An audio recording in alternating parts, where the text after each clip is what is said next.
investigação iniciou, a Polícia Civil do Ceará ficou chocada com o que tinha acontecido, especialmente porque eles tinham recebido uma denúncia anônima informando que esse assalto iria acontecer.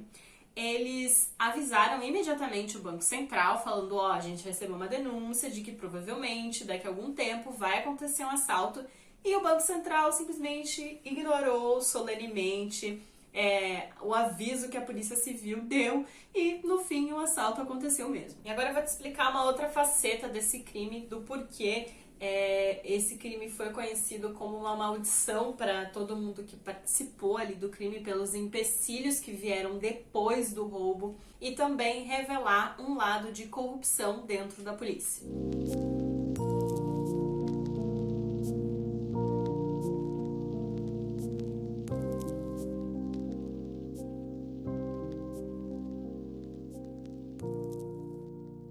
Olá, seja bem-vindo ao canal Sem Rumo. Eu sou a Glau e esse é o quadro Mesa de Café.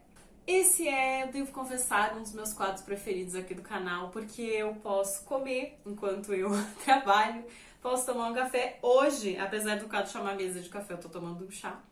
Mas, enfim, gente, é um quadro assim, ó, pra você ir pegar o seu chá, seu café e vir aqui comigo conversar sobre casos criminais e também, nesse caso, sobre um documentário que conta a história de um dos maiores assaltos do Brasil.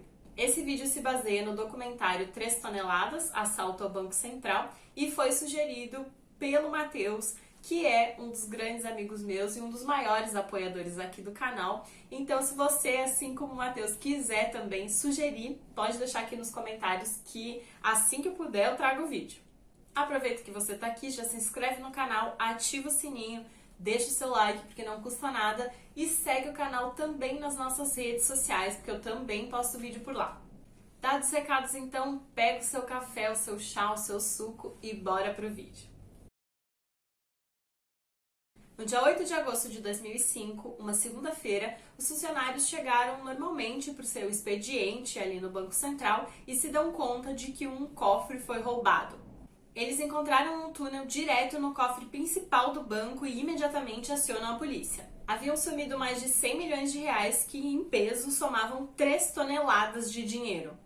Os policiais, então, muito corajosos, entraram naquele túnel improvisado e, seguindo por dentro do túnel, eles chegam a uma casa, uma residência, a mais ou menos uns 80 metros ali do banco, e essa casa era uma empresa de fachada, é claro, de grama sintética.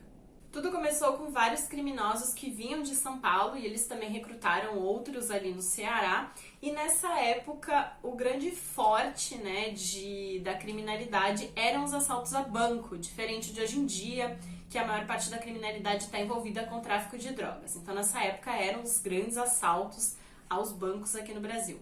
O túnel era até bem sofisticado, ele tinha 3 metros de profundidade e 75 metros de distância dessa casa até o Banco Central. Eles começaram as escavações, então eles iam tirando a terra e apanhando madeiras ali para sustentar o túnel.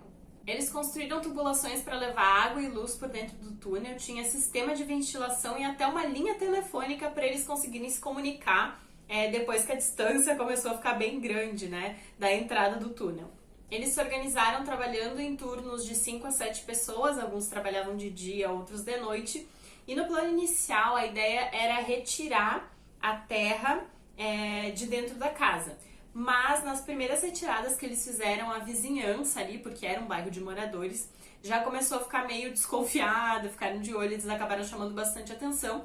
Então eles desistiram do plano de tirar a terra de dentro da casa e começaram a distribuir a terra que eles tiravam de dentro do túnel pelos cômodos ali no pátio da casa também. No dia 5 de agosto, então, na sexta-feira, eles entram no túnel e vão em direção do Banco Central. O Banco Central tinha 5 câmeras de vigilância e também sensores, que detectavam o movimento. Esses sensores só iam ser acionados às 19 horas. Então eles entraram ali no cofre entre as 18 e as 19, eles tiveram basicamente 1 hora para organizar toda a cena de forma que eles conseguissem se proteger desses sensores para que nenhum movimento deles fosse detectado. E é claro que eles tiveram a ajuda de um dos funcionários do banco no assalto que passou todas essas informações. Então, quando os sensores finalmente foram acionados, eles já tinham toda a cena montada ali pronta para só retirar o dinheiro e fugir dali. Ao todo, eles levaram 164 milhões de reais. Em depoimentos posteriores, eles contaram que a ideia era levar 80 milhões, mas estava tão fácil que eles levaram o dobro disso. Quando a investigação iniciou, a Polícia Civil do Ceará ficou chocada com o que tinha acontecido, especialmente porque eles tinham recebido uma denúncia anônima informando que esse assalto iria acontecer. Eles avisaram imediatamente o Banco Central, falando, a gente recebeu uma denúncia de que provavelmente daqui a algum tempo vai acontecer um assalto, e o Banco Central simplesmente ignorou solenemente o aviso que a Polícia Civil deu, e no fim o assalto aconteceu mesmo. A polícia iniciou as investigações no órgão que forneceu o alvará de funcionamento ali para aquela empresa fachada de grama sintética. Inclusive, eles tinham os documentos de quem abriu a empresa. O nome do homem era Paulo Sérgio de Souza, ele tinha uma foto ali na identidade, mas a polícia tinha certeza de que esse era apenas um codinome, que com certeza ele teria aberto a empresa com documentos falsos, A vizinhança questionada reconheceu ele, falou que sim, ele andava ali pela vizinhança, almoçava ali perto, que todo mundo conhecia ele, que ele era uma pessoa bem educada, bem gentil, assim, ninguém desconfiou de nada. A polícia chegou até uma revendedora de carros que teria vendido vários carros no valor de R$1 milhão pagos à vista, e inclusive essas vendas tinham sido realizadas para o José Charles Moraes, que eu falei lá no início do vídeo, que era o dono da revendedora. Essa transação era muito estranha e muito dinheiro rolando ali na revendedora do dia para a noite, a polícia logo associou ao assalto. Chegando na revendedora, a polícia tenta encontrar o José Charles, mas ele já não está mais lá, e uma das atendentes fala que ele tinha mandado carregar uma carreta com vários carros e ele e o motorista da carreta estavam a caminho de São Paulo. A polícia conseguiu localizar a carreta já em Minas Gerais, próximo a Belo Horizonte, mas quem ajudou a polícia a conseguir chegar na carreta foi o próprio motorista. O motorista da empresa começa a achar muito estranha essa viagem. Durante o caminho ele tá ali matutando as coisas que ele tá vendo ao redor que estão muito estranhas. Primeiro que ele foi chamado para fazer uma viagem assim de última hora, no final de semana, que era uma coisa muito incomum. Segundo que o próprio dono da empresa estava acompanhando ele, José Charles, e ele nunca tinha ido, então isso aí já era bem estranho, bem diferente. E terceiro que ele conta que viu dinheiro caindo dos carros que estavam ali na carreta. Então aí ele começou a conectar tudo isso, e assim que ele passou por um posto da polícia rodoviária, assim que ele viu o posto, ele já desvia e vai direto para a polícia rodoviária, e vendo toda aquela cena e já informados, pela Polícia Civil de Fortaleza, os dois são presos. Nos carros tinham R$6 milhões. O motorista da carreta, assim que a polícia viu que estava tudo certo, ele não tinha envolvimento, ele foi liberado. Já o José Charles, ele falou que aquele dinheiro não era do assalto, que tinha sido entregue a ele pelo Marco Rogério, que era o irmão dele e um dos líderes do tráfico em São Paulo. Depois ele confessou o crime e acabou entregando vários nomes ali do assalto também, que a polícia já começou a identificar. Enquanto parte da equipe estava investigando essa história da carreta e do José Charles indo para São Paulo, outra parte da equipe estava em Fortaleza vasculhando aquela casa que tinha servido aí para construir o túnel. Eles encontram a prova que vai começar a desvendar todo esse crime, um cartão de recarga telefônica. Esses cartões de recarga são uma alta tecnologia do tempo do EPA, inclusive saudades, eu recarregava meus Nokia assim.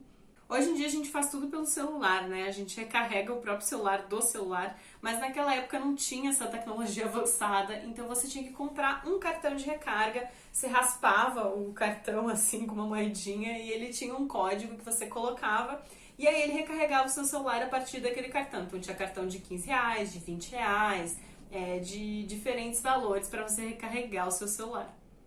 Que você ia usar, não tinha na internet, né? Você ia usar isso aí pra ligar pra sua mãe, pra avisar onde é que você tava, essas coisas assim básicas da vida. Já na investigação, esse cartão serviu porque através desse código que você usava para colocar para fazer recarga, a polícia conseguiu chegar até o celular que realizou a recarga. Esse simples cartão levou a polícia a chegar ao nome de diversos responsáveis pelo crime, inclusive os cabeças ali da quadrilha. Uma das primeiras pessoas identificadas através daquele cartão foi o Antônio Edmar, que era chamado de Negão. A polícia começa a acompanhar o Antônio Edmar, então, fisicamente, né, vendo onde ele ia e também as ligações telefônicas que ele fazia. Uma delas foi para a esposa dele, em que ele pede para que ela compre cadernos, canetas, folhas, esses materiais de papelaria e levem para ele numa casa específica em Fortaleza. A polícia diz que na hora que eles estavam escutando aquela ligação, eles já visualizaram os bandidos contando, né, o dinheiro e contabilizando e anotando, enfim, fazendo os cálculos ali. A polícia, então, de posse do endereço, vai até a casa e dito e feito. Eles estavam contando o dinheiro mesmo, contabilizando o dinheiro do assalto, parte, é claro, do dinheiro do assalto. E aí tinha até um buraco num dos cômodos onde eles estavam enterrando o dinheiro. A polícia chegou bem na hora de conseguir recuperar essa grande quantia. Foram apreendidos 12 milhões de reais e essa foi a maior apreensão do dinheiro do assalto. A polícia já tinha realizado diversas prisões de envolvidos ali no assalto, mas eram todos menores, né? A polícia queria e estava mirando nos cabeças do assalto, quem tinha organizado tudo isso.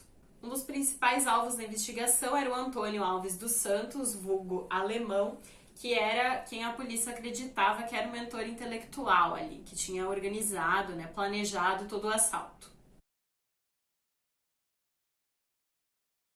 Essa parte ela é um pouco complexa, assim. A polícia conseguiu identificar ele através de ligações telefônicas, mas não foi direto. Eles foram identificando uma pessoa, a partir disso identificava outra e outra e outra, até que eles conseguiram, de fato, chegar no celular do alemão. Ele estava atuando com um nome falso, ele estava se passando por fazendeiro, criando gado, assim, e fingindo que ele não era alemão, né? Mas a polícia já estava de olho, já estava com todo o cerco armado para conseguir pegar ele. E um belo dia, ele estava no caminho da sua casa até a sua fazenda, onde ele se passava lá por criador de gado, e foi ali que a polícia conseguiu interceptá-lo e prender o alemão. Eles pegaram ele e foram junto com ele até a casa dele, onde encontraram vários documentos falsos e 80 mil reais. A esposa dele estava em casa e assim que ela viu que ele estava preso, ela ficou bem aflita, assim, bem ansiosa, mas a atitude do alemão era até bem surpreendente, ele estava super tranquilo. Ele falou que ele não aguentava mais fugir, inclusive um dos policiais disse que quando ele estava falando que ele não aguentava mais fugir, ele estava pensando, a gente também não aguenta mais correr atrás de ti. Enfim, conseguiram pegar ele, mas tem uma explicação do porquê que o alemão estava tão tranquilo por estar sendo preso e fica aqui que eu já vou te explicar o porquê. Outro mandante era o Jorge Luiz da Silva, que era conhecido como Mineiro.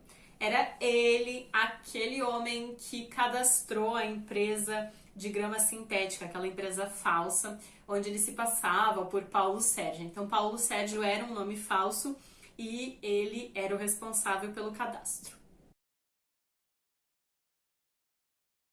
Ao que parece, ele entrou ali no crime, na quadrilha, porque ele era um excelente administrador e ele também foi um dos principais responsáveis por recrutar outras pessoas para fazer parte do assalto.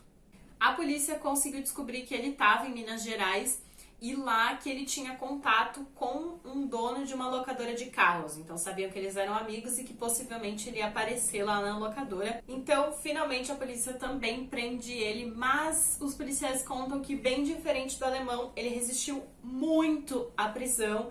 Diz que ele gritava que ele não queria ser preso, que eles estavam sequestrando ele. Ele gritava para as pessoas não deixarem os policiais levarem ele porque ele estava sendo sequestrado. Ali os policiais não entenderam muito o motivo disso, mas é claro que tem uma explicação. Inclusive ela é bem parecida com o fato do alemão estar super tranquilo e segura mais um pouquinho só a curiosidade que eu já te explico tudo isso. Outro homem envolvido em tudo isso era o Moisés. Ele era conhecido como Tatuzão e não à toa ele tinha esse apelido engraçado. Ele era famoso por fazer túneis, né? Inclusive, ele foi um dos responsáveis pelo túnel que foi feito em 2001 no Carandiru, que resultou na fuga de vários presos. E a polícia já estava assim meio de olho nele, suspeitando que ele também estaria envolvido, né, ali no assalto, dada a sua experiência em construir túneis. Ele era o responsável por unir ali todos os membros da quadrilha, especialmente aqueles vindos de São Paulo, e a polícia conta que ele era extremamente inteligente, muito cuidadoso e por isso foi um dos mais difíceis de prender. Amoito. Olha, o bom do Mesa de Café é que quando passa moto, eu não me aflijo, porque eu não preciso ficar esperando triste. Quando passa a moto, eu como. A polícia consegue interceptar o celular da esposa dele e ela faz várias ligações, inclusive combina, né, a entrega do filho dela e dele para este homem que ela tá ligando, que a polícia até então não sabia que era o Moisés, mas era. E a polícia fica ali na espreita, só observando. Então eles veem que esse menino entra num carro que era um Fiat Idea, e depois de um tempo assim seguindo o carro, eles percebem que aquele carro era o do Moisés, mas eles não realizam a prisão naquele momento. Como ele era bem cuidadoso e bem inteligente, a polícia tinha um pouco de medo de realizar uma prisão ali no meio de muita gente, sem planejar e sem ser cuidadoso, porque as chances de fuga dele eram muito grandes.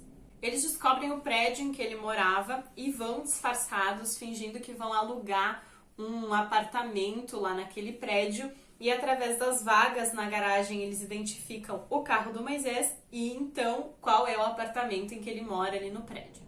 Assim que eles identificaram então o apartamento, eles pedem para o porteiro do prédio ligar para o apartamento dele e falar para ele descer até a garagem porque alguém tinha batido no carro dele, né, com esse pretexto. Assim que ele chega na garagem, ele vê a polícia e ele é preso e ele solta a seguinte frase: "Eu achei que vocês tinham esquecido de mim". No apartamento não foi mais encontrado dinheiro vivo, mas tinham muitos artigos de luxo, né? Joias, relógios caros. Um outro cabeça ali do crime era o Luiz Fernando Ribeiro, que era conhecido como Fernandinho. Ele já era um dos membros do PCC e entrou no assalto como principal financiador ali do crime. Afinal, eles precisavam de um investimento inicial para o crime acontecer e é claro que, como ele entrou com o dinheiro ali inicialmente, ele ficaria com uma fatia maior do que teria sido roubado ali do Banco Central. Ele investiu 300 mil reais e recebeu 25 milhões de reais ali do assalto. É claro que depois disso ele ficou extremamente visado, porque todo mundo sabia que ele estava com muita grana.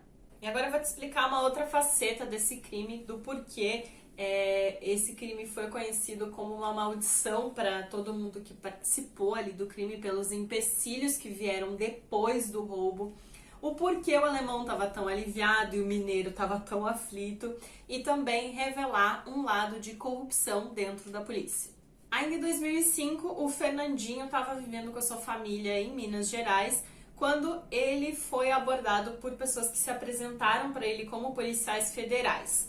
Na verdade, aquilo era um sequestro. A família dele recebeu uma ligação pedindo resgate de 2 milhões de reais. A família pagou o resgate, mas mesmo após o pagamento, o Fernandinho desapareceu. O corpo dele foi encontrado pela polícia em BH e ele foi brutalmente espancado antes da morte. Após as investigações, eles descobriram que realmente os responsáveis pela morte do Fernandinho foram policiais, informantes e até um advogado. A polícia acredita que esses policiais especificamente eram amigos, né, entre milhões de aspas, do Fernandinho, e que teriam visto ali uma oportunidade de ficar com uma parte do dinheiro que resultou ali do assalto. No entanto, quando eles receberam essa quantia, eles ficaram com medo de retaliação depois de soltar o Fernandinho e aí decidiram matar ele mesmo após o pagamento do resgate. Mas não foi só o Fernandinho que passou por essa situação. Um outro assaltante, o Raimundo Laurindo Neto, que era conhecido só como Neto, também viveu uma situação semelhante. A Polícia Federal já estava ali de olho no Neto e já tinha interceptado as ligações dele, então ele já estava escutando com quem ele estava conversando. E então eles interceptam uma ligação que ele faz para a esposa dele, onde ele pede que ela leve até ele 50 mil reais. Através dessa ligação, eles conseguiram identificar a localização de onde o Neto estava ligando para pedir esse dinheiro, onde é que a esposa dele tinha que levar a grana. E acabou indicando uma delegacia da Polícia Civil de São Bernardo do Campo. A Polícia Federal então concluiu que essa extorsão estava sendo realizada por policiais civis com intermédio também de um advogado. Então era isso que acontecia. Muitos deles acabavam sendo encontrados por policiais e davam dinheiro para os policiais não levarem eles presos. Isso foi acontecendo várias e várias vezes, né? E por isso que muitas pessoas apontam que o assalto terminou como uma maldição. Porque os que melhor ficaram eram os que estavam presos de fato pela polícia. Os que acabavam ficando mais tempo solto iam sendo extorquidos diversas e diversas vezes por policiais corruptos, no caso, né? Não eram todos os policiais. E é por isso também que justifica porque que o mineiro ficou tão desesperado, achando que ele estava sendo sequestrado, que a polícia que estava fazendo o seu trabalho corretamente não estava entendendo o que ele estava falando. Porque ele já tinha entendido o que tinha acontecido com o Fernandinho, ele achava que podia ter o mesmo destino, e por isso também que o alemão estava tão tranquilo quando ele se deu conta de que os policiais eram sérios e estavam fazendo o seu trabalho corretamente. O crime de assalto foi praticado por 34 homens, mas ao todo 129 pessoas foram indiciadas no processo, ou por ligação direta do furto, né, ou por lavagem de dinheiro. É claro que esse crime, do mesmo modo, foi realizado posteriormente em diversos locais do Brasil e inclusive até mesmo fora daqui. Mas até hoje, mesmo após tantas prisões, apenas um homem segue foragido. Juvenal Laurindo, vulgo Carcará, segue solto, mesmo a polícia tendo feito esforços assim enormes para tentar pegar ele. E é importante dizer que, mesmo esse caso tendo acontecido em 2005, há muitos anos atrás, há muitas pessoas que são presas até hoje por causa daquele crime. A polícia chegou a montar várias operações e quase conseguiu prender eles. Em várias ocasiões eles chegaram muito perto, mas infelizmente em todas ele conseguiu escapar. E ele segue foragido até a gravação desse vídeo. Quem sabe a polícia não consegue pegar ele ainda, né? Caso isso aconteça, você já sabe que eu levo todas as atualizações do caso lá nas nossas redes sociais. Então segue o canal por lá também. E se você gostou do vídeo, já se inscreve aqui e deixa o seu like que é de graça. É isso e tchau!